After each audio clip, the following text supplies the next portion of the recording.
Moin Moin, hallo und herzlich willkommen zu einem neuen Video hier auf meinem Kanal. Heute gibt es hier eine Runde Shakes and Fidget. Zuallererst habe ich eine ganz interessante Neuigkeit vielleicht für den einen oder anderen, denn es wurde doch eine Liste erstellt, und zwar diesmal vom guten Tim. Der hat sich die Mühe gemacht und hat die Top-Server von dem letzten Hellevator, also es gab ja letzten Hellevator auch eine Liste, die ist er dann nochmal durchgegangen und hatte nochmal eine neue Liste erstellt gehabt, hatte die abgearbeitet, garantiert aber nicht dafür, dass die hundertprozentig genau ist. Und man muss dazu auch sagen, dass halt eben 10 Server auch einen Hellevator Reset gehabt haben zwischendurch. Das heißt, sie mussten das Ganze nochmal von vorne spielen, ja, was natürlich auch sehr ärgerlich ist, ne? Aber insgesamt hat trotzdem jeder seine 10 Tage halt eben gehabt zum Spielen. Ja, ich zeige euch mal die Liste und da ist es relativ interessant, vielleicht für den einen oder anderen. Wir zoomen mal ein bisschen rein, denn wir sind auf Platz 5 weltweit. Das ist schon ziemlich heftig. Fast Platz 4, also relativ nah beieinander hier. Und ja, natürlich, wer jetzt gedacht, Ritter des Anduril auf Platz 1, auf S1.de, dann kommt Phoenix, S1.de, ne, auf Platz 2. Und ich hatte ja geschätzt, dass wir vielleicht Platz 3 sind oder so, ne, wenn man jetzt die beiden jetzt mal zusammennimmt auf einem Server. Und dann, ja, hatten wir ja Hellenpunkt markentechnisch kamen wir ja schon ziemlich nah ran. Da war auf S1 keiner mehr, der uns das Wasser reichen hätte können, ne? Der nächste S1-Server ist erst wieder hier und den hatten wir halt überboten gehabt. Deswegen habe ich gedacht, vielleicht sind wir Platz 3. Aber die tschechischen Server habe ich natürlich nicht auf dem Schirm gehabt, ne? Wie Regentropfen an einem warmen Sommertag. Deswegen, ja, sind wir vielleicht, also wir sind auf Platz 3, wenn man jetzt nach DE schaut, nach deutschen Servern, dann ja. Aber die Tschechen darf man auch nicht unterschätzen, die haben auch starke Leute am Start. Trotzdem bin ich unglaublich happy, dass wir überhaupt hier in den Top 10 vertreten sind, dann auch noch auf Platz 5. Das ist schon ziemlich strong. Ja, also das auf jeden Fall dazu. Wir können das Ganze mal hier so ein bisschen durchschauen, ne? Wer hier noch alles mit am Stissel ist. Natürlich auch viele Leute hier von S1, aber auch von anderen Servern, nicht natürlich DE, ne? Unter anderem auch, ja, aber nicht alles hier so, ne? Hier ist zum Beispiel ein S36-Server einfach mal so dazwischen, also der scheint auch ziemlich stark dabei zu sein, ne? Also ist schon ziemlich interessant und deswegen nochmal vielen lieben Dank da an Tim an der Stelle, der das Ganze hier auch zusammen geschustert hat, um nochmal so einen kleinen Überblick hier uns zu verschaffen. Ja, W40 hier auch, ne? Die ganzen W-Server sind natürlich deutlich jünger, ne? W27 sind wir hier sogar, habe ich gar nicht gesehen gehabt, wir sind sogar auf Platz 41, wir haben es auch in die Liste geschafft.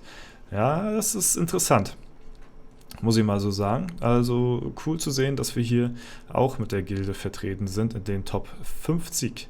Ja, ansonsten sind das hier soweit alle Server, die auch beim letzten Mal gut abgeschnitten haben bei der Liste und ja, anhand dessen auch wieder beobachtet worden sind auf den jeweiligen Servern. Ne? Dankeschön, Grüße gehen raus an der Stelle. Jo, ich bin auf jeden Fall sehr interessiert daran, wie wir nächstes Mal abschneiden werden, ne? Weil wir bleiben natürlich am Ball, die anderen gilt natürlich auch. Ne? Und ja, da kommen wir auch mal direkt wieder zum täglichen Update in der internationalen Ehrenhalle. Wir sind auf Platz 49 natürlich, ne? Wir skippen uns hier mal durch, haben hier gegen Mafia 2 jetzt gekämpft. Ich weiß gar nicht, ich hatte mir den Kampf schon mal angeschaut gehabt. Ich glaube, der war gar nicht mal so knapp wie der Kampf gestern. Der war relativ eindeutig gewesen. Und wieder mal sieht man, Mafia 2 an sich nicht viele starke Leute mit dabei. Aber ihr braucht wirklich nur einen heftigen Char in der Gilde haben und dann seid ihr automatisch in der internationalen Ehrenhalle, weil dieser eine Char die komplette Gilde auf eben diese Platzierung 49 carried, so, ne? Hier der Gegner davor, der hatte 200 noch was, 1000 in Main-Attribut und irgendwas nur um die 60k Ausdauer, das war komplette Glass-Cannon, ne? Aber der DE Termit, der ist hier absolut am Carry. Oh, ätzender Zeitpunkt gerade erwischt hier. Naja, auf jeden Fall, der ist absolut am Carrying gewesen, absolut am Rasieren. Die anderen Leute in der Gilde gut, haben auch so ihr Übriges dazu beigetragen, ne? Aber waren in der Gesamtleistung natürlich nicht ansatzweise so stark wie wir, aber halt eben durch den einen Dude hier hat er nochmal gut eben reingecarried und hat halt eben, ja, kann ich mir vorstellen, dass der das ein oder andere Mal die Gilde hier auf eine gute Platzierung in der internationalen Ehrenhalle gecarried hat, ne? Guck mal, wie viel er da von uns mitnimmt hier, das ist schon krass, ja. So, das auf jeden Fall dazu, aber Black Bull auch wieder natürlich einen Platz aufgestiegen, also die lassen sich nicht lumpen hier, ne? Die guten Kollegen hier von W27, die sind auch ordentlich am Rasieren, aber auf früh oder lange werden wir diese natürlich einholen und auch gezwungenermaßen überholen, ne? Anhand der Elevator-Liste hat man ja schon gesehen, dass wir halt eben zu deutlich mehr fähig sind natürlich, ne? Das ist ganz klar, weil die Gilde natürlich auch deutlich älter ist, ne? Ja, in dem Kampf kam ich sogar ran, durfte hier den letzten Feuerball in sein Gesicht hier verteilen, Junge.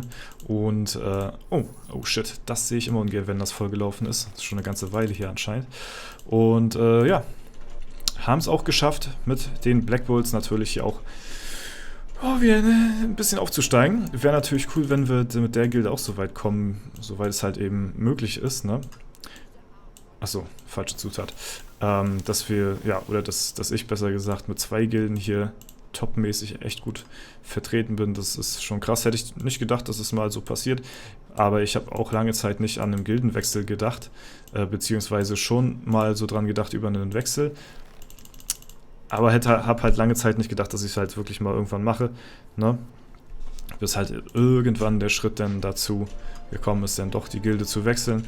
Und halt eben, ja, durch diese Mega-Fusion, was das Ganze denn mit sich gebracht hat, denn so eine krasse Gilde entstehen zu lassen. So, ich weiß, ich brauche hier nicht 12 Soldaten setzen, ich gehe hier aber immer auf Nummer sicher. Und Ressourcen habe ich sowieso mehr als genug, die ich gar nicht brauche. Sowieso brauchen wir bald gar keine Ressourcen mehr. Wir haben die Edelsteinmine auf 96 jetzt mittlerweile. Und ja, Ressourcen sind noch genug da. Und danach brauchen wir das alles überhaupt nicht mehr. So, mal sehen, ob wir heute beim Würfelspieler ein bisschen reinlacken hier. Vielleicht ein Epic oder so. Ja, epische Ausrüstung. Ab 4 Mal diesem Beutel bekommt man ja eine epische Waffe. Und ab 5 Mal bekommt man eine epische Waffe plus 5, ja, bessere Aura-Stufe. So. Ja. Aber mir würde schon 4 Mal reichen, weil die Waffen sind natürlich immer, ja, doppelt so viel wert wie ein normales Item, was man halt eben zerlegen kann, zumindest kristalltechnisch gesehen.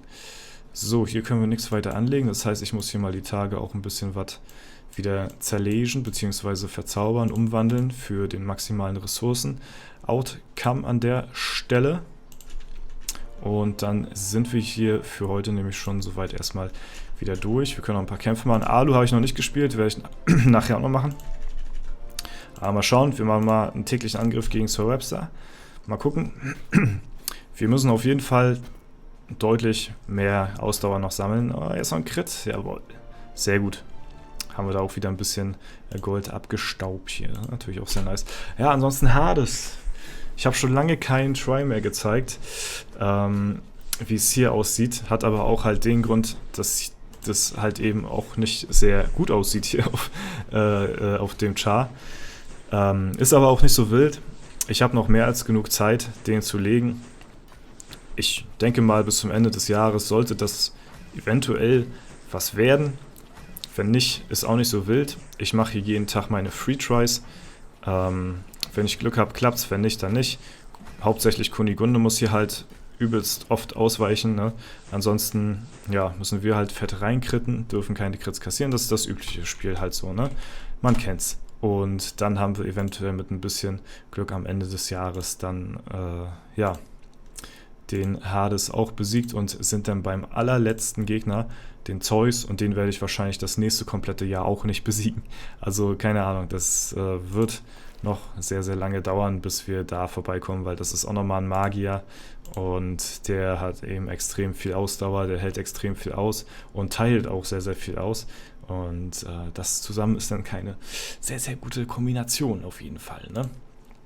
Jo, das dazu. Und jo, dann würde ich mal sagen, guck mal, wie schnell das hier runtergeht, habe ich gerade gesehen. Ne? Ist gar nicht so lange her. Ja, es war jetzt letztes Wochenende. Ne?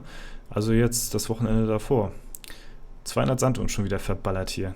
Und ich habe heute noch nicht mal Alu gespielt. Das ist schon echt, das geht echt schnell, muss man mal sagen. Also jeden Tag schmelzen die hier weg. Guti, das war's soweit. Wenn es euch gefallen hat, lasst gerne eine Bewertung, Kommentar dazu da. Ansonsten wünsche ich euch noch einen super schönen Tag, einen schönen Start in die Woche. Haut rein und bis zum nächsten Mal.